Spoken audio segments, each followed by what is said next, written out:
Bonjour Jacques-Christian Roy. Bonjour Sophia, bonjour les âmes, salut vos âmes. Bonjour à tous nos amis internautes qui nous suivent dans ces thématiques vidéo, dans ces entretiens, dans ces papotages avec Jacques-Christian Roy. C'est toujours un réel plaisir. Alors aujourd'hui, nous sommes donc le vendredi, jour de Vénus, et donc j'aimerais bien que tu nous racontes un petit peu ton échange, même si elle fut brève, avec le bouddhiste Rinpoche. Bon, alors, en l'occurrence... Tu m'as dit une belle phrase et j'ai trouvé cette phrase très intéressante. Oui, en l'occurrence, j'ai passé dans la ville, enfin pas j'ai passé, mais il passait dans la ville où je suis, un bouddhiste. Je vais l'appeler ça religieux, bouddhiste, je ne sais pas, enfin, voilà. Et qui venait là pour dire aux gens qu'ils peuvent être heureux, et ainsi de suite. Bon, ça fait partie de leur cheminement et de leur façon de construire leur évolution, leur éveil mental, spirituel. Mettez les mots que vous voulez. Il ne faut pas s'accrocher aux mots même. Il faut plutôt chercher à comprendre ce qu'il y a derrière. Donc, il ne faut pas hésiter à poser des questions. Et en l'occurrence, avec ce garçon-là, qui est appelé par tout le monde Rinpoche, j'en sais rien. C'est pas ça l'intéressant. J'ai eu un petit échange et en parlant avec lui, je lui ai sorti ceci. Il faut que ça me revienne, hein, parce que je ne suis pas branché en permanence. Je lui ai sorti ceci, c'est que, ah oui, par rapport au bonheur, je lui ai dit ceci. Mais le bonheur, en fin de compte, c'est tout simplement la compréhension que l'origine du bonheur, mais c'est la recherche du bonheur d'autrui. C'est en recherchant le bonheur pour autrui, autrement dit à faire bien pour autrui, à bien faire, être bienfaisant, que soi-même on rentre dans le bonheur et qu'on crée du bonheur envers cet être. C'est un effet miroir, tout simplement.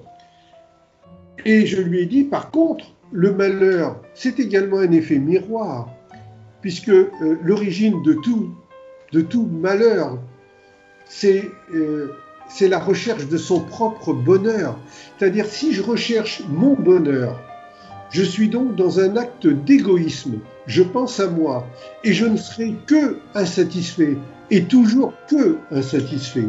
Ce n'est qu'une relance de recherche de bonheur pour soi. Ça ne peut nous mener qu'à ce qu'on appelle, ce que vous appelez le malheur, c'est-à-dire être mal en soi, puisque l'insatisfaction sera permanente. Alors que l'origine de toute joie,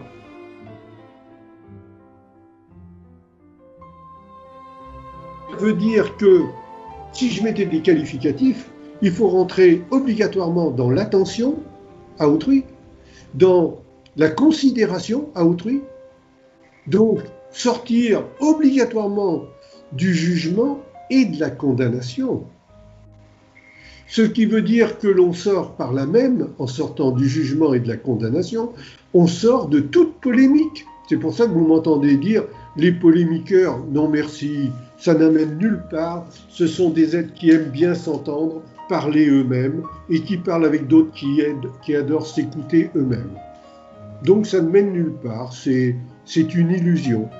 C'est pour ça que je vous dis que l'origine de toute joie, de tout bonheur, c'est la recherche du bonheur d'autrui, et l'origine de tout malheur, c'est la recherche de son propre bonheur personnel. Alors j'ai dit ça à ce garçon-là, Rinpoche, il avait plus de cheveux que moi. Non, pardon, c'est l'inverse. J'avais encore plus de cheveux. Mais on s'en fiche, c'est pas l'apparence, c'est l'être qui compte et non pas le vouloir paraître, comme l'a dit Shakespeare. Je sais bien que Shakespeare n'a pas dit tout à fait ça, mais j'aime bien taquiner, parce que ça oblige ceux qui cherche à réfléchir. C'est le contenu, ce n'est pas le contenant. Voilà, ça oblige chacun, ceux qui cherchent à réfléchir en tout cas, ça les oblige à accepter de poser plusieurs fois des questions sur le même sujet pour bien comprendre ce que je dis. Et qu'est-ce qu'il a répondu alors, Rinpoche? Eh bien, il m'a souri, il m'a dit « Mais c'est encore plus fort que le bouddhisme, ça !» Je lui ai dit « Je sais pas, moi je suis royaliste, puisque je m'appelle roi. » Il a souri, et ça s'est arrêté là. Ça a duré 10 secondes, 20 secondes, 30 secondes peut-être, c'est tout. Mais il n'y avait pas besoin d'aller plus loin. Alors, puisqu'il m'est demandé de parler de ça, de l'origine de toute joie, autrement dit l'origine de tout bonheur, ou l'origine de tout malheur, il est bon de se rappeler que, justement, quand je dis des propos comme cela, je manifeste un esprit d'éveil, de grandeur, d'évolution. Mais ça va à l'encontre obligatoirement de tous, encore une fois, de tout ce qui est croyance. Puisque je suis en train de vous dire que l'on doit se construire par soi-même. Alors que les croyances, justement, eh bien, les croyances, je vais dire, ou en tout cas ceux qui sont croyants, ils évitent sans arrêt, ils évitent toujours tout ce qui peut briser leurs croyances, tout ce qui peut leur ouvrir les yeux, ils n'en veulent pas. C'est pour ça qu'ils sont figés, autrement dit qu'ils sont croyants. Et les croyances fait qu'ils sont donc malléables, autrement dit manipulables à souhait. C'est comme si un être ou des groupes d'êtres disaient « Nous sommes naïfs, profitez de nous, vous à qui nous accordons la confiance, c'est-à-dire la croyance, de penser que Dieu vous a parlé et que vous êtes les intermédiaires entre Dieu et nous. » Ce à quoi je vous réponds toujours la même chose, mais demandez de vous montrer leur papier. Demandez-leur qu'ils vous montrent leur papier signé de Dieu, comme quoi ils sont des intermédiaires. Sinon, vous avez affaire qu'à des manipulateurs. Bien sûr, charmants, séduisants, avec des voix d'une douceur merveilleuse, avec des regards de tendresse. Mais c'est ça, les grands manipulateurs. Or, n'oubliez pas que celui qui ne vous manipule pas, il vous rentre dedans. Il vous secoue. Et celui qui vous secoue, vous devriez le remercier sans arrêt. Vous devriez lui dire « Merci de m'avoir éveillé. Merci de me faire comprendre qu'il y a peut-être autre chose que la croyance. » Et autre chose que la croyance, c'est la construction de soi-même qu'on appelle la croissance. Et c'est amusant de voir que de partir d'une phrase simple, comme je l'ai dit tout à l'heure, l'origine de toute joie, de tout bonheur, c'est la recherche du bonheur d'autrui. L'origine de toute souffrance, c'est la recherche de son propre bonheur. En partant de ces deux phrases, ou de cette même phrase qui va et dans un sens et dans l'autre, autrement dit un effet miroir, on en arrive à parler de croyance ou de croissance. Et vous pouvez vous apercevoir qu'à partir de là, tous les systèmes religieux pratiquent toujours la peur, la culpabilisation, la peur. La peur, c'est ce qui nourrit les démons. La peur, justement, la peur des démons. Remarquez que le démon, c'est l'effet miroir du mot monde. Monde, dans un sens, c'est démon dans l'autre sens. C'est des jeux de mots effet miroir, c'est des jeux de mots anagrammes, c'est tout ce que vous voulez, ce sont des rébus, etc., des mélanges. Mais en l'occurrence, en jouant sur les peurs et les culpabilisations, eh bien, l'on vous déstabilise, on vous déséquilibre psycho-émotionnellement. C'est pour ça que vous êtes si manipulable et que l'on vous fait rire ou pleurer à volonté. Mais derrière tout ça, il y a le fait que cela vous empêche de comprendre le sens de votre vie. Et le sens de votre vie fait que vous devez vous construire, nous devons tous nous construire, et quand on comprend ça, on arrive sur le chiffre 2, nouveaux mots, M-O-T-S. Et ces deux mots, ça sont assumés et responsabilisés. Or, quand vous cherchez un Dieu extérieur, alors qu'il est en vous et que vous êtes vous-même une partie divine, quand vous cherchez un Dieu à l'extérieur, vous allez trouver son effet miroir, c'est-à-dire un diable. Et diable et Dieu vont faire que vous êtes toujours en train de dire « merci Dieu » ou alors « c'est de la faute au diable ». Autrement dit, vous n'assumez jamais rien, vous ne vous responsabilisez jamais. Et vous priez, mais vous priez. Ça fait si longtemps que vous priez pour aucun résultat que cela devrait vous amener à prendre conscience. Oui. Alors je dirais, tu sais, c'est comme la petite histoire. Si un jour c'est le diable qui se promène avec son disciple et dans la rue, il voit à côté d'un trottoir, il voit un monsieur qui ramasse des choses par terre. Bon.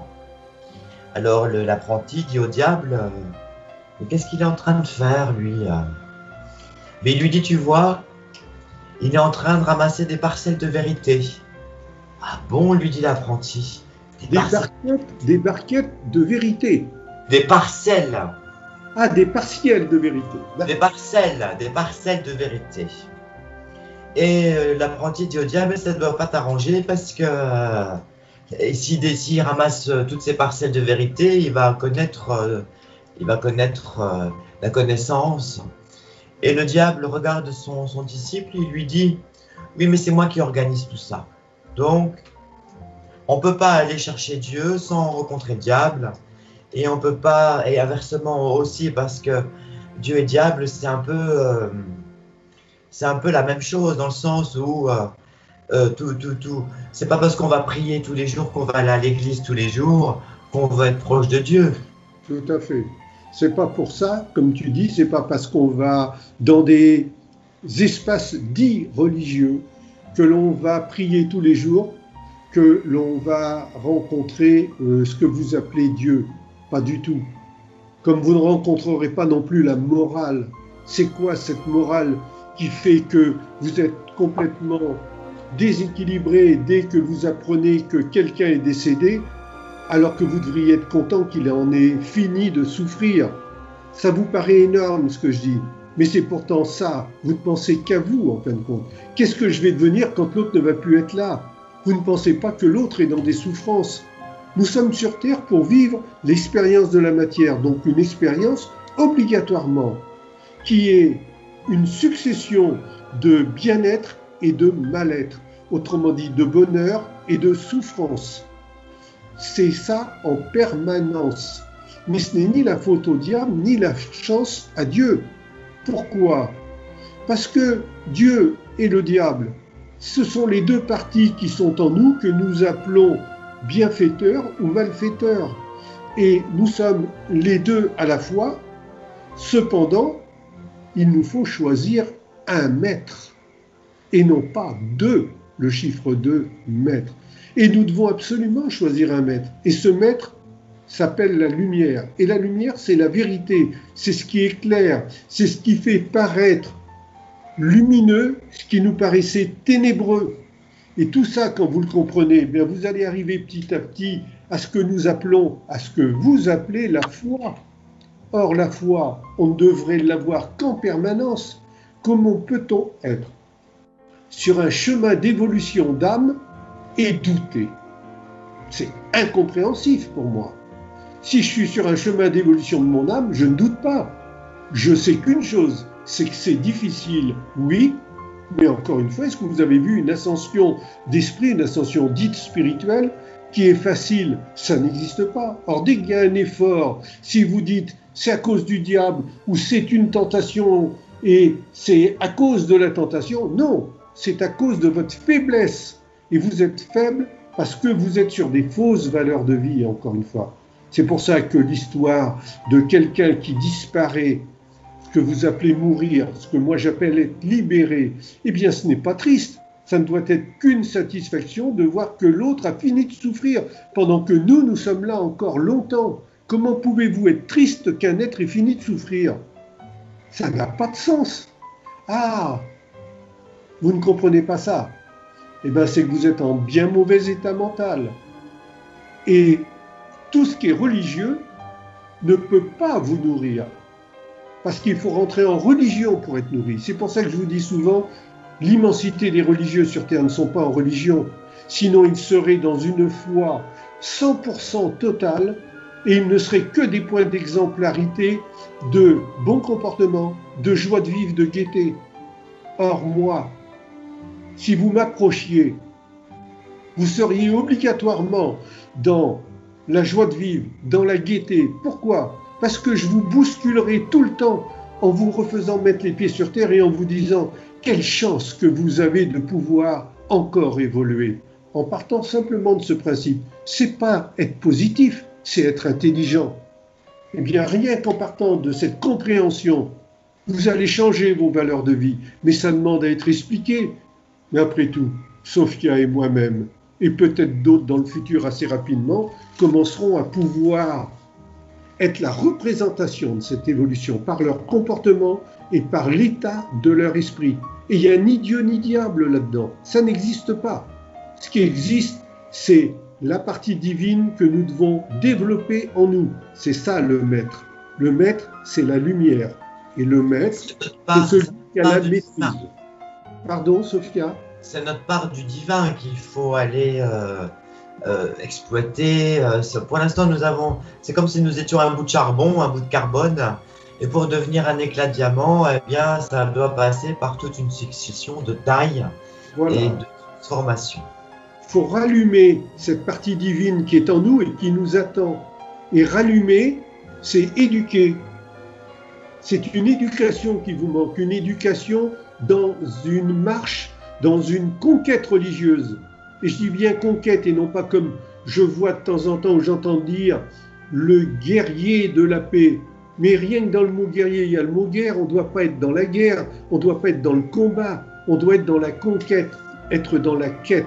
Nous sommes tous des pèlerins quelque part. Et il n'y a pas besoin d'aller à Tombouctou ou à Saint-Paul, je sais pas quoi, ou à, comment s'appelle l'autre, Saint-Jacques, là vers le Portugal, et ainsi de suite. C'est bidon tout ça, c'est du fric, c'est pour faire du commerce. Où est la part de Dieu là-dedans? Voilà. En fait, où est la part de Dieu? Il n'y en a pas de part de Dieu, c'est le Dieu capitaliste, c'est le veau d'or. Exactement, c'est une illusion. Or, le pèlerinage, il doit se faire en soi-même. Un petit peu comme ces pauvres garçons qui se disent musulmans et qui, en fin de compte, font la guerre sainte. Sur les autres, pas sur eux-mêmes, parce que la guerre est un mot erroné. Il ne devrait pas être dans une guerre sainte, il devrait être dans une quête sainte, une sainte quête. Et être dans une sainte quête, c'est être dans une conquête. Une conquête sur soi-même, c'est-à-dire faire grandir toutes nos vertus et nos qualités. Une quête de l'âme. La quête de l'âme, de l'amélioration de soi-même. Alors si vous comprenez tout ça, vous voyez que l'origine de toute joie, c'est la recherche du bonheur d'autrui. Et l'origine de toute souffrance, c'est la recherche de son propre bonheur. Alors vous ne devez pas rechercher votre propre bonheur, vous devez rechercher le bonheur d'autrui. Comment? Mais en étant un point d'exemplarité. Ah, c'est dur. Ben bien sûr que c'est dur, mais c'est mieux que si c'était mou. C'est déjà une chance, ça. Posez vos pieds par terre. Vous n'êtes pas assez pragmatique. Ben c'est normal, vous êtes des croyants. Vous êtes naïfs et vous êtes manipulés. Bon, sur ce, ça doit faire à peu près 15 à 20 minutes que nous échangeons. Ça doit correspondre à des parcelles, comme tu disais tout à l'heure, à des parcelles d'émissions. Eh bien, peut-être qu'il est temps de vérité. Oui, des parcelles de vérité. Je ne m'amuserai pas à dire ça, parce que les tordus, autrement dit des esprits déséquilibrés, vont me dire « Vous pensez détenir la vérité ? Mais je détiens, moi, le chemin de la vie que je veux me donner, en me faisant du bien parce que je fais du bien à autrui. » Mais je rajouterais que la vérité n'a pas de chemin. Alors, à partir de là... On ne peut pas détenir la vérité. La vérité n'a pas de chemin. C'est un royaume, c'est quelque chose qui s'achemine grâce à cette quête de soi, voilà. Quête du bonheur. C'est un pèlerinage. Mais encore une fois, Mais encore une fois, pensez bien à tout ce qui est effet miroir. Et tout le bien que vous faites, vous le faites à vous-même. Mais ne donnez pas d'argent pour faire du bien à autrui. Hein. Oh, surtout pas, non. Parce que bien souvent, autrui n'en reçoit que les miettes. Les intermédiaires se sont grassement servis. Comprenez ça, c'est très important. Sur ce, salut vos âmes. Et je vous rappelle que salut vos âmes, ça veut dire sauver vos âmes. Le salut, c'est le salut de vos âmes. Alors, salut vos âmes. À bientôt. Merci. Merci à vous tous. Merci. On se retrouve prochainement dans une autre vidéo. Parmi les étoiles vous parle. À bientôt, Jacques. Merci beaucoup. À bientôt, Sophia. Au revoir.